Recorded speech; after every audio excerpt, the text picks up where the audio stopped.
This is a video all about social media. I'm gonna do a series of these videos: social media, travel, politics, social, like love, and business and money. I realized during my break of about 7 months that it was a break slash also a realization that when you have nothing to say, like sometimes it's time to put pause. Like, you know, like sometimes you don't need to be speaking all the time. So I don't know, that's why I took a break. Yo, I've been doing social media full time since 2015. I had a different channel. I've reached 1 million subscribers. I feel like I've done what you can do in social media. And why am I saying this? I'm saying this because, that's my credibility speech. Like, it's not just that I have this channel. I've been doing this since 2015.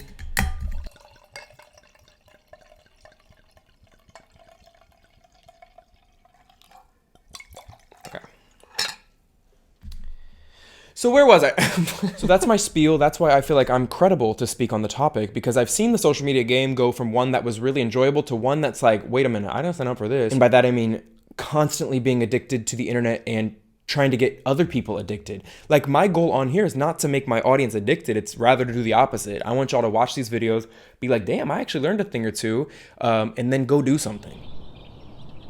All right, the state of the internet today, and à partir de ce moment, à partir d'aujourd'hui, like encore plus loin dans le futur, I'm not gonna speak French the whole time, is that there's so much content. There is an abundance of content. We almost went too far on the abundance.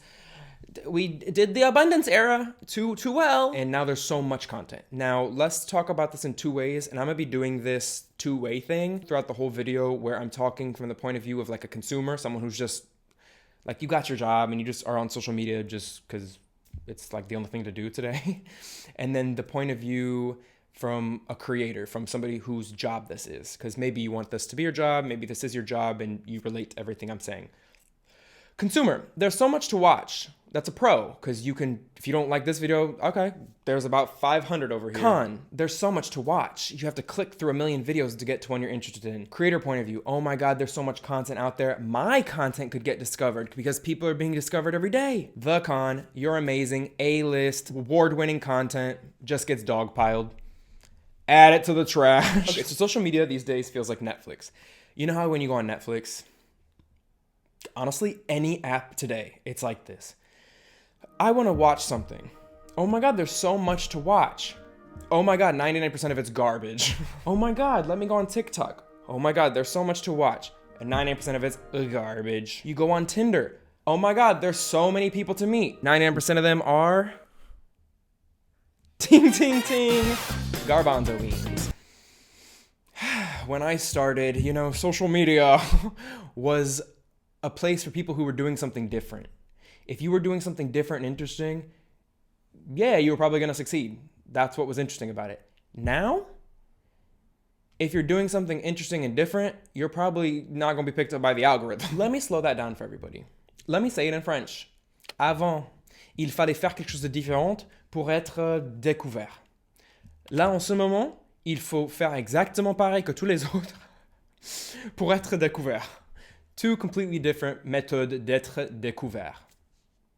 Hope y'all taking French. And if not, I got a French course. And if you're not interested in languages, I'm working on a travel course where I teach you everything I know about travel. Frequent flyer points, credit card points, how to get the passport, how to get the visa. Do you even need a visa? How do you make friends abroad? How do I get a nice job? How do I I don't even want to work. What can I do now? Like, I'm gonna hit y'all with all the links, all the accounts I have. I'll walk you through it. Check the description box. I don't know if you've noticed, in the past year, the content that, don't get me wrong, it's hilarious. The content that really succeeds these days is like a person making a daily video, and I could probably film 10 videos right here. When you're filming a YouTube video with a glass of wine, and then it's you doing something. I'm gonna get my phone out. Let's see what the influencers are doing today. I bet you one of these will be like POV, or when your friend whose job is way harder than yours. See, this is the problem. Like, I liked one picture of this hot dude with the shirt off, and now my Instagram's like all porn at this point. Me when I hear that Instagram is adding profile views next year. Some lady ordering in front of you at Subway. I love that guy though. Oh my God, I love her too. This is actually a nice transition to my next point. I'm not even following these people that I just said, oh my God, I love that person, I love their content. And you don't have to. You don't have to follow anybody anymore. Follower counts are almost irrelevant. In fact, probably 90% of the people you watch today, they aren't actually influencers. This isn't their job at all. You know, like TikTok, you're scrolling and you just kind of see random people making videos. Like, why isn't anyone growing on social media? Because you don't have to anymore. People don't need to subscribe to your content. They don't need to follow you. They don't need to like your stuff even. As long as you watch the video, it's going to be served to you again. I don't even know why we still have like counts or follower counts, you know? I know I haven't been growing. I know my reach has been low. Yeah, a lot of it's because I just... You know when you have nothing to say? Yeah, that's not the time to be on social media. And yet that's exactly the problem. Because in order to succeed on social media, you basically have to be a slave to it daily. You have to post every day.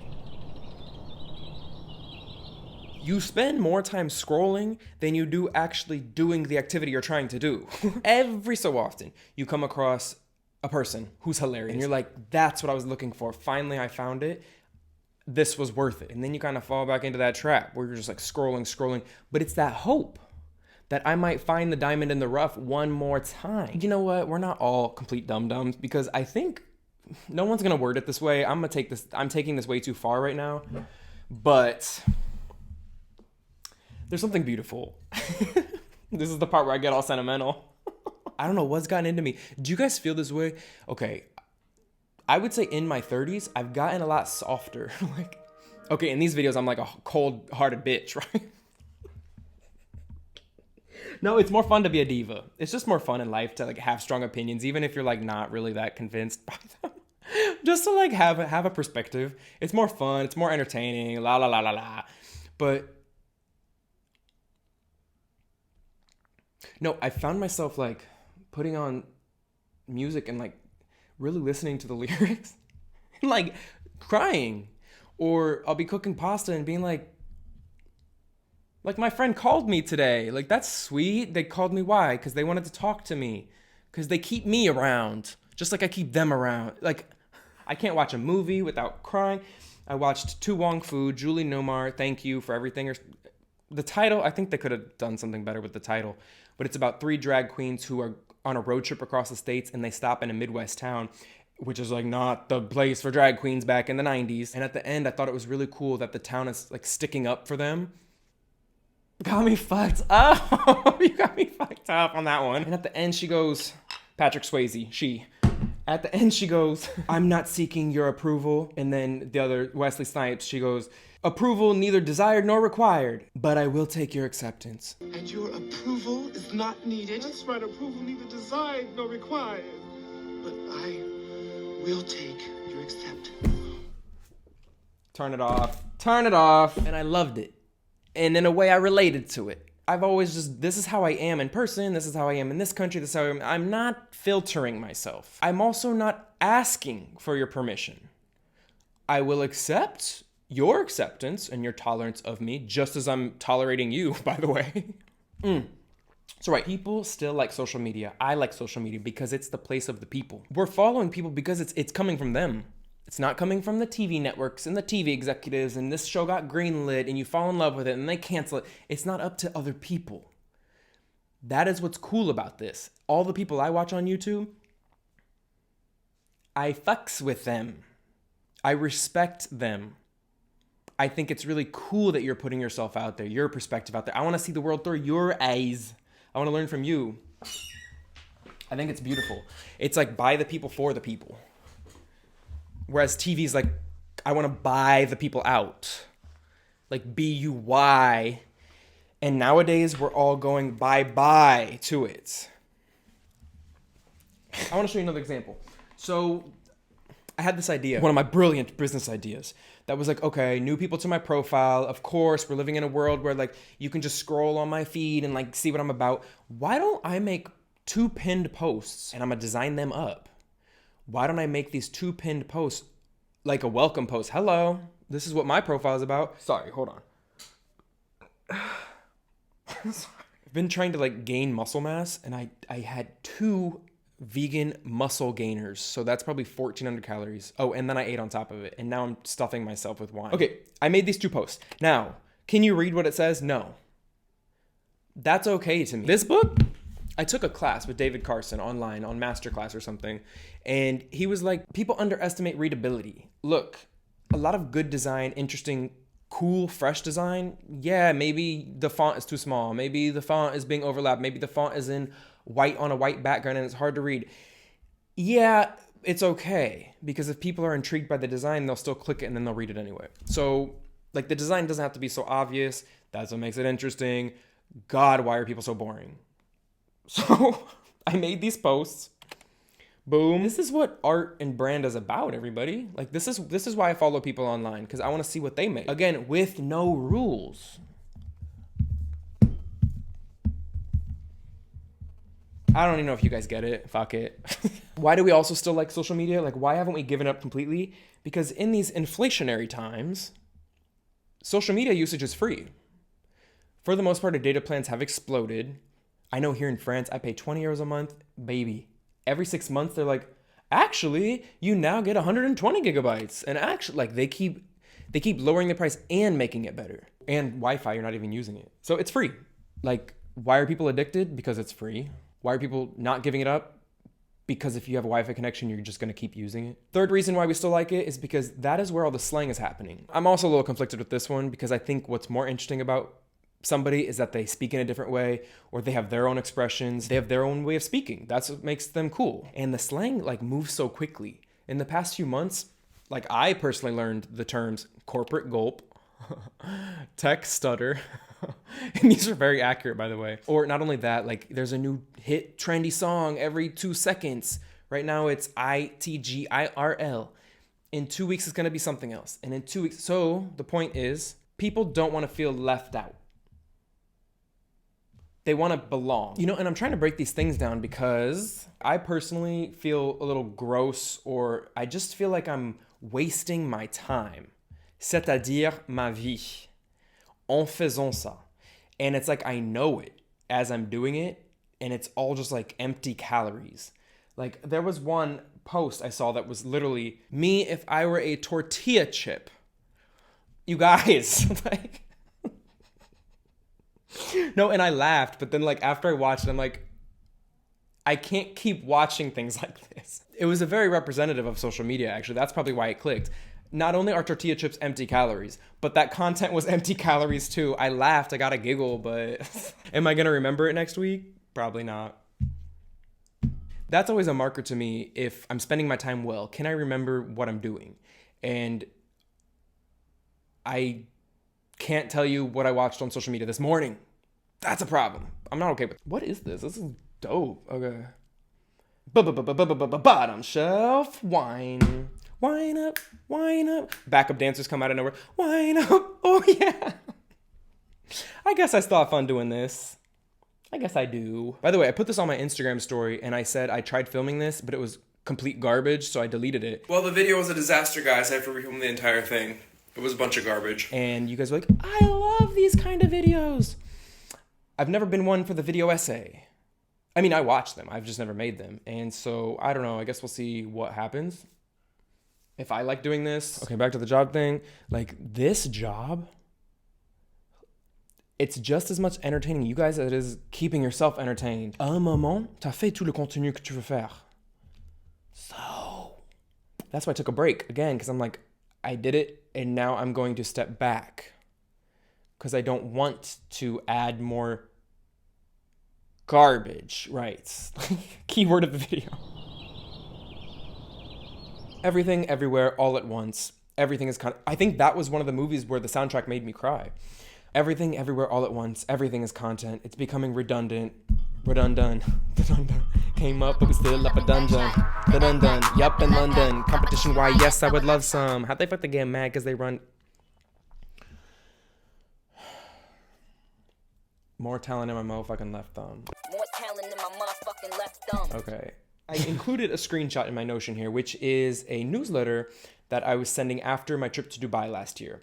And I never ended up sending it because, again... It was garbage. It was garbage. And I was coming in hot with these words. because I was in Dubai and it was really hot. So. See, this is the beef I have now with how it all seemingly works today. It's not even about what we're filming, just that we're filming something. My Explore page would agree. Stop overthinking your content. Just put up that last thing in your camera roll with the quote. What? I mean, yes, there's overthinking content to some extent, but then there's also questioning if your content even has a purpose or value. Like, that's a necessary question to be questioning, to be asking yourself. De se remettre en question. Like, just put up something. Why? So that it's garbage on my feed? This is where I think people aren't thinking long term with it. Like, yes, it might be helpful for you right now to get your stuff out there. But then if everyone does what you're doing, you're not even going to like your social media experience. It's just going to, in my brain, inevitably lead to a place in a few years where we're just going to be like, it's all just unwatchable. No? Just me? I don't know. And the reason I wrote this is because I met this guy who was, oh my God, so my type. And just because he like talked to me, I thought like he was interested, which is not how it works. And like that shouldn't be how it works in my brain, but sometimes you talk to me, you like me. Oh, it wasn't just that he talked to me, he was inviting me to things.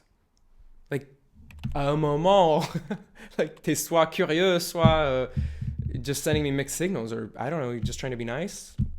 Like, I didn't know people did that these days. Hello? Is this on? You guys? Hello? Okay, I think it's fine.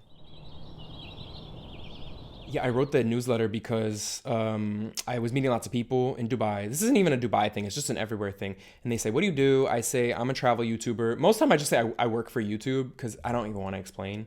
And I don't like this thing where like, you weren't even that interested and then you saw that I had subscribers or followers and now you want to be friends, and it gets weird. I don't like it. So most of the time I just say like, oh, I work for YouTube. Because I do, actually. I said I'm a travel vlogger. He goes, how long does it take you to make one video? I'm like, well, I'm here in Dubai. This is like day 6. This is more of like a mini doc. So yeah, this video, we're going on like day 6. It'll probably be 7 days of like shooting different segments, different days. You know, you need the light to be right. And he goes, 6 days? Like, I can do 10 videos in 1 hour. And I was like, oui, mais je vois pas le lien là. Like, on fait deux choses complètement différentes. So, congratulations. I hope those 10 videos are amazing. And you know what? The part that sucks for me is that that's the winning strategy. I believe his is the way to succeed these days. Materially. Like, I'm not saying that it'll last long. And perhaps maybe the reason I've had some longevity, not some, I've been doing this for 9 years. Yes, I'm allowed to say that. The reason I've had longevity, like in a therapy session, is because maybe I have put brand or art over these like dumb algorithm shifts and like trying to keep up. I don't know if you haven't noticed, it's mediocrity and carelessness that pisses me off the most. It's not even like rude people or hate comments. It's just like the lays of it all. The Lay's tortilla chips. Back to the tortilla chips. Me if I were a tortilla chip. See, again, it's all making sense, right? It's like that was that one clip that I saw that day that was actually funny and gives me hope, and why I'll do it again tonight. I say his is more of a winning strategy in today's world materially with more views because basically you have more content to put up every day as opposed to me filming one video in Dubai. If you don't fuck with Dubai, you don't like Dubai, you just don't feel like watching a travel video, damn, that sucks for me. Not only did I spend money on the flight to get there, but I spent money on the Airbnb. I'm spending 7 days of work time filming something that I hope people watch that maybe they're just not interested in. Well, sucks for my bank account because not only did I spend money to make the travel video, but now I'm not even making money on it. That's always great. It's the risk I take. This is what I was saying though. It's not only about pleasing your audience, it's about pleasing yourself. Not pleasing yourself. I enjoyed my time making that video. I wouldn't have enjoyed my time making 10 videos in 1 hour. Everyone's good at something. This is not what I'm good at. It's like you can't ask Wes Anderson to make commercials. He's good at the Wes Anderson thing. The commercial person's good at the commercial thing. So the whole point of this is like, I don't understand what his reaction is about actually. Like, c'est vraiment clair pour moi. De mon côté, c'est vraiment clair.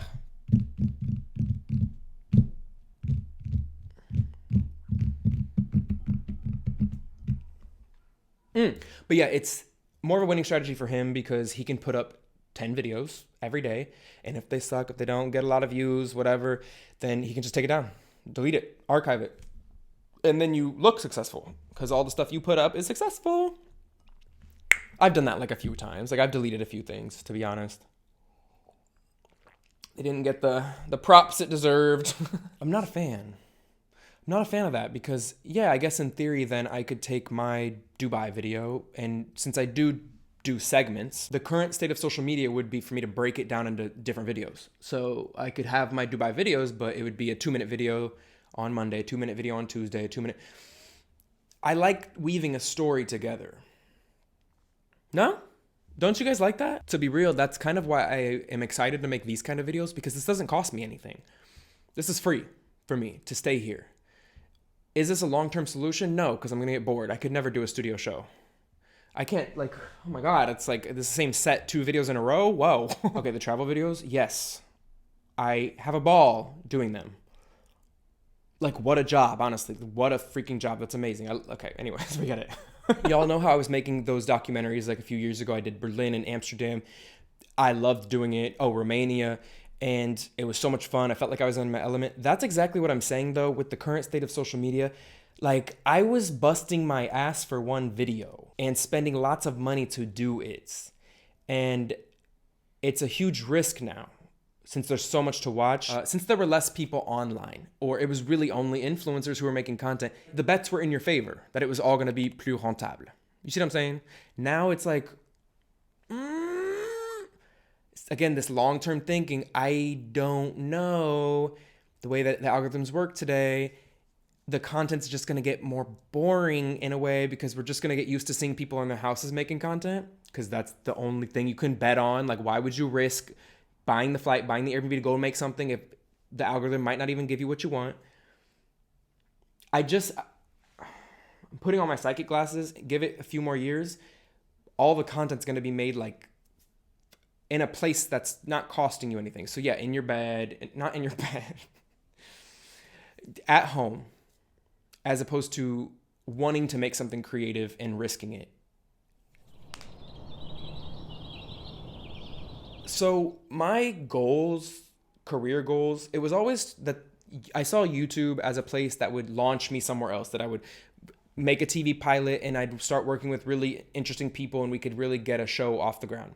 Now, I've gotten halfway through the process and realized like it wasn't gonna be what I always hoped it would. And so now, like, that goal of mine, I feel like it's not even a goal. Like, I don't even know if I care to have, like, to make a real TV show like I used to want. Why? Because I see like society's watching patterns. Like, people are watching social media more. So why would I give up literally the money I can make from this directing to my products? And so I came back to the drawing board and I was like, okay, well, social media. Like, do you see the state of social media these days? So the thing that's exciting me, and I guess my new goal right now, is to keep building out my business, which is my courses. Yo, I have so much fun building those things out. It's continuing to build, to make this baby that I birthed fatter. I want a big baby. Like, do you see what I mean? I was at lunch with my friend Ashley, who used to be a YouTuber, and she had this interesting thought. We were talking about social media and doing other things. We were like, it seemed like there's a generational divide. My generation, since we grew up with television and these big shows and big movies, if you wanted to do something, you had to do something big like that. Like, you'll be okay once you get this one thing. Your career will be successful once you have your hit song, your hit album, your hit show. So we would all work towards like getting that one thing that would launch us, right? Now, since kids are mostly growing up with social media that's constant, there's not ever like this one big thing that launches you. It's kind of just like a constant push, a constant marathon. They don't really have the same desires that we had in our generation. I thought it was interesting. Desires, like the same career goals. This idea of creating something legendary, I think, is over. If you were to create a really cool show today, it gets probably 3 days of buzz and then we're on to the next thing. So for you to spend all your time making the show of your dreams when it's going to get probably 3 days every season of huge buzz, I don't know if it's worth it. Yeah, when was the last time you were impressed or like wowed? I'm gonna let y'all sit with that one. I'm not even gonna pause this. When was the last time you felt wowed by what you saw?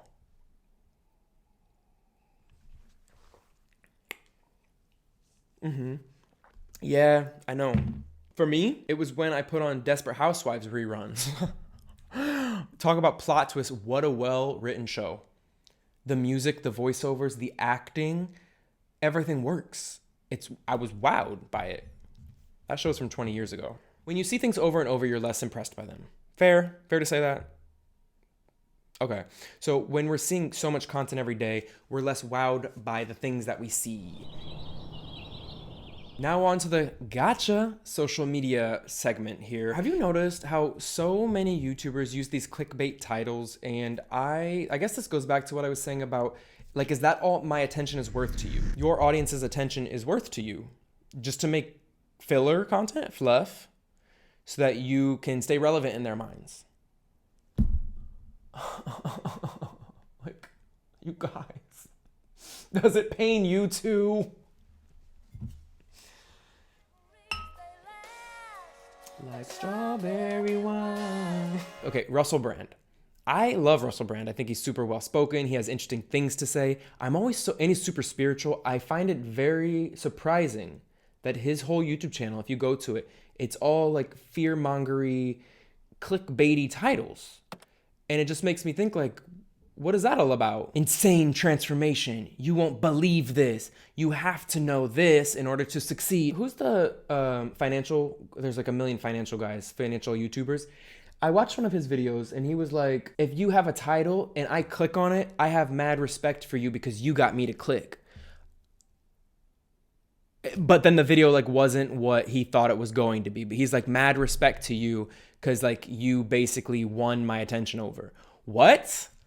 Like, what? I would feel awful doing that to somebody. Like, it's because I've met you guys. You're not dumbasses. You are cool people. I wouldn't want to treat my friends like that. So why would I want to do that to anybody who is spending their time watching this channel? Yeah, so when people do that kind of shit, I'm out. Okay, so I filmed the travel episode as well today, and there was something that really like upset me when I was talking about whatever I talk about over there. It was like, about taxi drivers or local tour operators. And in this video, I'm realizing it's a similar thing. I don't like when people think they're like one-upping me. Because I'm not trying to one-up anybody. So it feels like we're doing this like Machiavellian thing where it's all about 48 laws of power. Who can conquer the other one? Because that's what human nature is. I know it's just a YouTube video, but also this has been my job for 10 years, so it's not just a YouTube video for me. You don't think your audience is like you? I think my audience is exactly like me. You don't think your audience is like you. You think you're smarter than them. You trick them. Why am I thinking about this right now? This is like one of these horrible memories from childhood, and I wish I never did this, but whatever, I was like 8 years old, and we just got this new puppy. Got this dog, and there was one time, again, I was a kid, don't judge me, and I was like, come here. As he ran in the room, I closed the door and didn't give him the thing that I was about. Yeah, that's what this feels like, and it's probably my childhood trauma. No, but back to the gotcha social media. When I was with my friend Iwana in London, she used the term moral crime against your fellow humans. This is a moral crime against your fellow humans. You guys, it's not just YouTube videos, it's everything these days. How many 30-second reels will make you watch 29 seconds and then be like, answer in caption? You know why they did this? So that their watch time's up so that they will be recommended once more. Gotcha! They think they're smarter than you. Am I the only one? What is this? I'm sorry. This is a video game at this point. I didn't sign up for this. I signed up to travel the world, show people the experience, and talk about interesting things. I'm about to get this Jean-Paul Sartre book called Nausea. That's what I feel. But mostly from the vegan mass gainer shakes. Maybe I am a audience support extremist, you guys, because there have been times when when I was doing Red Wine Talks, the series, and sometimes people would be like, oh no, well, we can just have water and put food coloring in it. And I'm like, but that's not honest. That's not what the series is about. The series is about drinking the red wine. Am I the only one? Am I the only one? Like, am I the only one left with integrity on planet Earth? I might have to just move to Mars when Elon Musk gets the thing up, the SpaceX going, and I might volunteer as tribute to go over there. Hello? Okay, good. Oh my God. Sorry. Again. This leads me to my next thought about audiences. It used to be that you would be grateful for your audience, right? Like, they subscribe, they're there every week watching you. Wow, what an honor. Now, there's been a shift of your whole goal is to be discovered by other people. Like, to show up on the explore page, I'm saying. Because if you get discovered there, your thing goes viral, people are sharing and forwarding it. The more that happens, the more your stuff will appear in their feed. It's no longer this like chronological thing. Damon Dominique posted a video, so oh, you see it. No, you're seeing what people have clicked and shared. So yeah, in these moments where I'm super turned off by all of this, I ended up stumbling across this Reddit community called NoSurf. And it's a bunch of people who feel similarly that social media has become repetitive, uninteresting, and you feel like it's a time suck. So anyways, these people are always posting things. I mean, to be honest, they're like a little extreme sometimes. And the most common post I see in there is, what am I supposed to do with all of my free time now? It's like they had a problem, which was they didn't have any free time. And now it's like, what do I do with all my free time? At some point, your housework and working on your side hustle, your passion, walking the dog, going to the gym, it only takes up a certain amount of hours every day. I think no matter how productive you are or how fulfilled your time is, there's always some like dead time, right? And that time now has been filled with our phones. It's like when you get on the metro and you look around and literally everybody is looking down at their phone. And your first thought is, oh my God, like what happened to society? Like truly robots right now. And then it's quickly followed by your second thought, which is, what are they supposed to do? Stare at each other? Like maybe these people are studying for their doctorates right now. I don't know. I don't know what y'all are looking at. I don't know. I personally try to think back before probably like 2018, which is when this short form really took off, like stories and TikToks and reels. That's when we really started being like phone fiends. I think we were just watching TV, right? Back when there were things to watch. So I had this Instagram reel that went viral about olive oil, which I'm happy it was that one because I stand by it. I arrived at my Airbnb. Of course, they advertised that they had a full kitchen, but there was no olive oil. So I was making a joke like, okay, I'll have to burn your pans then. Like, Airbnbs are now doing this more and more because people don't call them out. So they're like, okay, well, I can get away with this. They say they have a laundry machine, but they don't have the detergent. They say they have a kitchen, but they don't have the olive oil. And I'm like, at this point, why do you provide the toilet paper for the toilet? Why provide the sheets for the bed? Like, why don't I have to go buy those too? The point is that if you read the comments, you can see that it's like people don't understand that these are shorts. This is short form content. So there's no context, but there's always context to a situation. So people in the comments, I don't know, they're saying things about, of course I'm doing this for profit. What do you think? Like, of course I'm going to try to make money off my Airbnb. Oh, the privilege of traveling the world and to complain about olive oil. It's just like toxic much. Like when I was in Colombia, there was a DM I got. Somebody asked me how safe I felt in Colombia. And I'm like, if nobody had ever warned me about Colombia being dangerous, I would have never thought in a million years that it was dangerous. And the person responded, oh, must be nice, you're not a girl. And I was like, what do you guys want from me? God damn. What do you want? Like, do you want my experience or not? Do you want me to transition to be a woman so that I can give you the experience of a woman? No, you won't be happy either, because then you'll be like, oh, but you're a trans woman. I can't keep up. Y'all drive us off. I'm about to be over in NoSurf. I'm going to start posting my content in NoSurf. On that note, let's talk about the social media bullies and this mob mentality and cancel culture. Can you tell I don't agree with it? I don't agree with it because, one, it's giving like, wow, you're really online. Wow, you stay here in the online space. And because of that, because I know that you're online a lot, it makes me not respect you as much because I know that you're not having other experiences to round you out, round that education out. Like, have you ever questioned why you don't want to, you as a typical consumer of social media, why you don't want to post anymore? Because you're afraid to say anything, because olive oil fighters, the Airbnbs, people in my comments are going to come for you next. Yeah, this is the mob mentality. I think people should be able to say what they say. I think you should be able to watch the content or not. And also keep in mind that, again, every piece of content that comes out of somebody's mouth is based on a context and experience that they've lived. That is probably true for them. You don't have to believe them. In fact, not every piece of content is made for you. Or if there's something that's happening in the news that you want me to speak about, wow, that's really convenient because you think I should. You want me to speak up about what you think is necessary. I'm just not doing exactly what you need me to do. Did I need you to do something? I'm sorry. Are you my mom?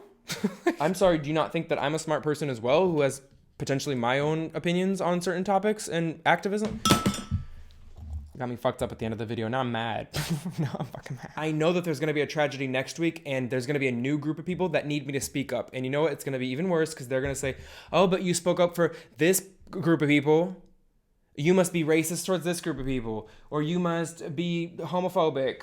Like, I'm pretty sure people are going to start saying that I'm homophobic. It's toxic. It's becoming, it's not a safe space. It's not a fun space. And it's the complete opposite of what I try to create here, which is like, you see how honest I'm being. I not only hope, but I almost expect you to do the same. I just don't think it's good.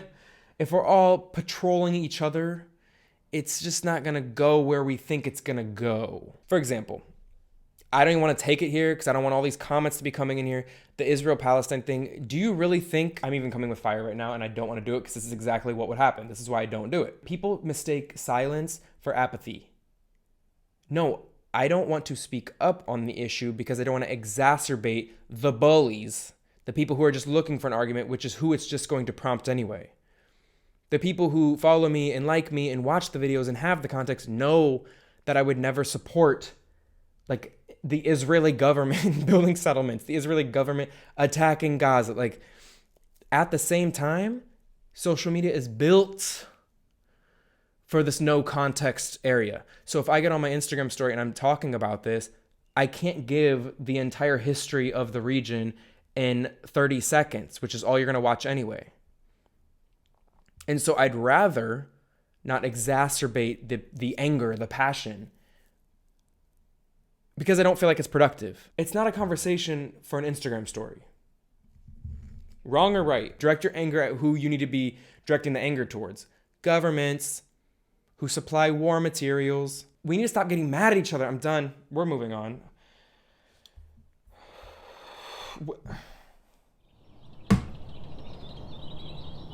This is why social media is so toxic these days. It's very snapback.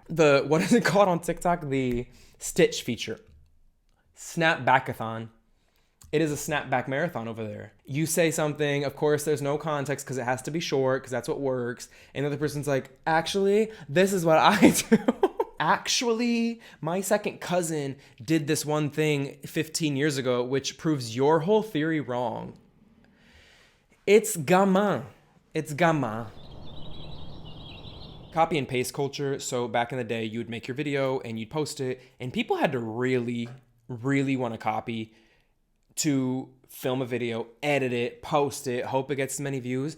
Like, they had to really want to copy you if they were going to do it. Now, say you make a video, I don't know, it gets 10 views, but your joke was so funny. What's stopping everyone from stealing your joke and like trying it on theirs and acting like they came up with it? Because we're so used to doing things on our phone quickly, it's so easy. Or like, there was a video I watched 6 months ago that was like girls getting into cars, and it was funny. Just the other day, there was a new video from someone else that was girls getting out of cars, and it was the exact concept, the exact same concept. If that's what social media is, then it makes me feel like humanity is dumb because we're not recognizing patterns of similar things that are happening. In 6 months, is it going to be girls getting in and then out of cars? Like, what?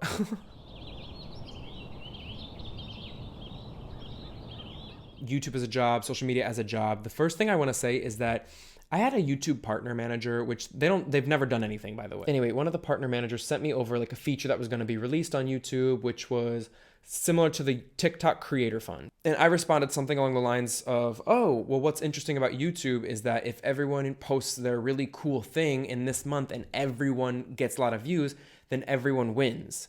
There's no topping out of a budget that YouTube is willing to spend. The way that TikTok works or worked back in the day, I think they might be changing it now, was that they would be like, here is $1 million that we are allocating towards everybody creating content. Fight for it. And whoever gets the most views gets the bigger cut. That's different than everybody can win on YouTube, because if everyone posts their thing and everyone watches it, then we can all earn, and it's not topping out at a certain number. That's not how it works. So anyways, my partner manager was letting me know that YouTube Shorts, there was going to be a Shorts fund. Like, I don't like to be this person always having to be like, sorry, 1 second. The whole reason we prioritize YouTube is because of the payment model. It incentivizes creators to create cool things as opposed to garbanzo beans content just to be on the Shorts feed and to hopefully like fight for views. I'm afraid I don't get your point. The pool model is only used for Shorts. It's like, that's exactly my point. Shorts is like the new feature. You guys are trying to get creators to get used to lower payouts. Her response was that Shorts uses an ad format that's different than long video, which means they have to take a unique approach to revenue sharing. It's gonna be 1 cent, you guys. Okay. So the thing I said about the Dubai creator, how he has a different content model than I do, even talk about these things, like, it's so, like the content creation models, it's very like influencer speak, you know? Anyways, we have different ways of doing what we do. And just wanted to mention this other point, that his method of posting lots of short videos that aren't as, I guess, meaningful, or not even meaningful. They're good. It's good content. It's just, it doesn't require as much creative effort. I think that's a fair way to put it. What ends up happening though, is if you're posting that much content, there's a backlog that a new visitor to your profile has to go through to find what they want to find. Then you go to my YouTube channel, and this might change. I don't know. We'll see what happens this year. You can see that there's been like, 10 videos in the past year? So it's less overwhelming. You can see what I'm about. Pros and cons to each method. To wrap this video up, we can see that social media has already changed and it's going to keep changing. For example, social media used to be, just a few years ago, taking a photo, like getting the outfit right, because you know you're going to go out with all your friends and you'll probably want to take a nice photo. Do you do that anymore? I feel like I don't even do that anymore. I don't see anybody doing it. When everyone starts doing it, it becomes uninteresting and we move on to the next thing. So that's out. The writing is on the wall. When you open up your Explore page on Instagram, you could see right now that it's reel, 2 posts, 2 posts, 2 posts, 2 posts, reel, reel, 2 posts, 2 posts. And then next year it's going to be reel, 2 posts, post, reel. And then the year after that, reel. My next prediction is that everyone will be an influencer. Okay, two things. Either everyone will be an influencer, no matter what your level. You could have 5 followers and people will pay you, okay? Brands will then pay you 5 cents. Or you might have 1 million subscribers, whatever. Yeah, different levels. But I think eventually everyone will be a part of a platform, if you want to be, where you can make money off your platforms if you want to. Or I can see it going the other way, where since everyone's posting content all the time for free, platforms like TikTok and YouTube are going to just not pay anybody out anymore like they do right now for YouTubers. So there's going to be it's not going to be anybody's job, because influencers are going to lose their job. Most content you watch on your For You page, on your wherever you're watching it, people aren't getting paid to make it. They're just posting it because, you know, they might hope that it goes viral and then it'd be funny amongst their friends. So I think the platforms will start getting stingier. I mean, we're already seeing it. That's why I snapped back at my partner manager, because they're already lessening the revenue for people. So I realized I had a few more things to add to this video as I was editing it. It is wild that we are watching technology change before our eyes. Did you see the Vision Pro thing? AI 2 years ago was barely a thing. It'll be in our phones in a second. Like, you know, Apple's working on some AI soon. It's gonna put all the other ones out of business. It's gonna be right on your phone. I mean, actually, Siri is basically AI. We've been doing AI. And it's funny, I saw this video, someone was like, why are people so afraid of AI? We've been doing this. Everything you watch online is an AI format. Social media algorithms is AI recommending you what it thinks you will like. Siri is basically AI. It's scanning the internet for what information you wanted. Google Maps is AI. It's telling you exactly how to get to your destination. It's already been here, but I think now we're realizing how powerful it can be. People tend to be more scared about new things than they are optimistic. And then, au fur et à mesure, you start realizing that like, okay, we can make this work. People start becoming more comfortable with it because they know what it's like. They're seeing how it's useful. Right when things come out, people are always hesitant. Why am I saying that? I'm saying that, oh yeah, people are afraid. And I think people are afraid because they think it's going to take their jobs. Why can't we look at potentially, okay, maybe it will take our jobs and will be beneficial. Can we frame society in a way where AI can do all the jobs and we can all still be okay somehow? Just a thought. I haven't thought it out completely. It's a thought. It's one of those thoughts that sound interesting and like I forgot to think about it later. Can we let AI do all the menial tasks and then people can do things that they actually want to do, which tends to be more like creative endeavors or like gardening or sports. In fact, another article I read, I think it was on Reddit, was somebody explaining how rich people tend to be more artistic or interested in fine arts and things like that. And it's because they don't have to worry about making money anymore. So the point of that was that when humans don't have to worry about working, what they do is art. Yeah, there's a lot of homework to do. Like, y'all gonna have to. I want AI written essays down below. I want you to put this video in AI, be like, what did he just say? And what did I think? And that leads me to my next point. The AI spam bots are on their way. Have you seen these comments? There's probably one down below that's like, wow, ever since Miss Belinda Marshall taught me how to be financially secure, my life has gotten better. And then it's like so many other spam bots commenting, so that's the top comment. The point is verification. This is something Elon Musk said and everyone like hated him for it. I think it's because he was making people pay for verification now. But it's funny because everyone hated him for saying this, and then now all of a sudden you can do the same thing on Instagram. There goes Instagram stealing everyone's ideas again. And it's like they're never held accountable. They have stolen every single social media platform's feature, and like everyone, I guess, is just, okay. As the world moves towards a place where people don't really need to follow influencers because they're getting their content from everybody, verification will be less important to identify like who these big celebrities are, right? And everyone will need to be verified because there will be so many AI spam accounts that you will need to like eventually log in, I think, with your like ID number. It's probably going to be connected to some driver's license, probably going to be connected to some government. I don't know. The whole point is now anybody, I believe, can go on Instagram and request verification and nothing. I think that's probably the way that the future is going to go. Everyone will need to be verified so that these spam bot accounts can't take over the internet. Oh, wait, we can't move on yet because this leads me to my next point that the internet is getting so... I don't want to say low quality. That because it's so low quality, it's going to be unwatchable, unreadable. It's going to be boring. And I think that leads me to my next point. A million points are here. That I think we'll look back at this time, the 2010s and early 2020s, as the era of social media, much like we used to do certain things. Like people... I'm trying not to use this, but it's such a good example. Like cigarettes.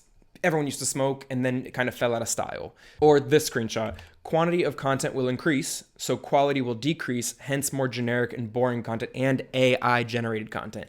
So I think it'll just become less interesting, and we've seen it all, and I feel like it's happening already. It's like the 2000s were for the internet boom. The 2010s were for the social media boom. The 2020s will be the AI boom. And in 10, 15 years, we'll look back and social media, I think, will just have become a part of life that it won't even be like something we spend hours doing anymore. Does that make sense? Well, it doesn't have to because these are just predictions. It's also interesting that as AI keeps developing at a rapid pace and the Metaverse is on its way and the he-dee-dee-dee-dees, that people are afraid that society is going to become so digital when I'm over here like, y'all don't realize how much of your life already is. The metaverse, for example. People are like, I'm not going to be in the digital world. I'm going to be in the metaverse. And it's like, have you looked at it? You already are. If you're working like a typical 9 to 5 or like a corporate job, you're probably sending emails back and forth. That's the digital world. You're probably making presentations. That's the digital world. You're probably doing Zoom calls. That's the digital world. Have we reached the tipping point? I feel like we've probably reached the tipping point already where most of our real life, our human life, is spent for the digital world. And so it's really, to me, not far of a stretch to think people will want to buy avatars. They will want to buy clothes for the digital virtual world. They will want to buy virtual furniture for their Zoom. Like, I don't know. I don't think it's that far off. How many times have you bought an outfit because you know it's going to look good for Instagram? That's what I'm saying. The 2020s are for AI. I'm just going to go there. I noticed this the other day.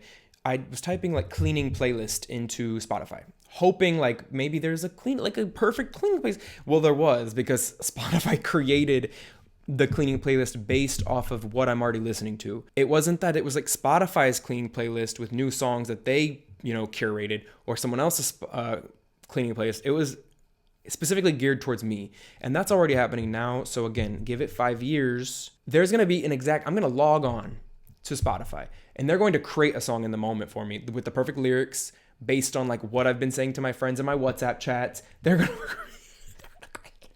or you log on to Netflix, they're going to like make a movie in a minute for you based on, if you logged in with Google, it's already connected to everything. Baby, the world's changing before our eyes. I'm not completely doom and gloom about it because I think a lot of it could be cool, but it is a little, I don't know. It's interesting to see the world change. The club's going to change, right?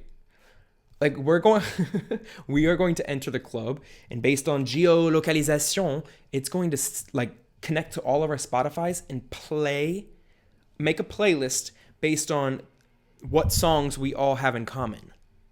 I'm just wondering where we'll be in a few years. That's all. Lots of thoughts, and I'm curious to hear your thoughts below. Hope you found this interesting. I definitely did, and I think it's a lot more clear in my mind what I even think now.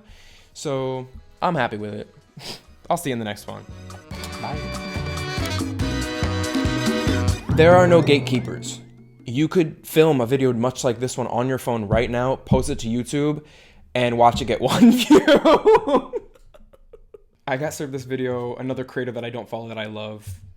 No idea what the person's name is. Went to the profile, they start scrolling, going down the rabbit hole of all the videos. I ended up seeing the same one again. And I was like, that's weird. I feel like I just watched that one. I did. And it's because he just reposted it 6 months later. And I'm like, is this... Is this? I don't even have to finish this because you know what I mean. Is this? Point 1. We seem to forget what we watched. For the most part. Like, can't really remember what we watched last week, let alone this morning on social media. Point 2. Then what's stopping us from just making a year's worth of content?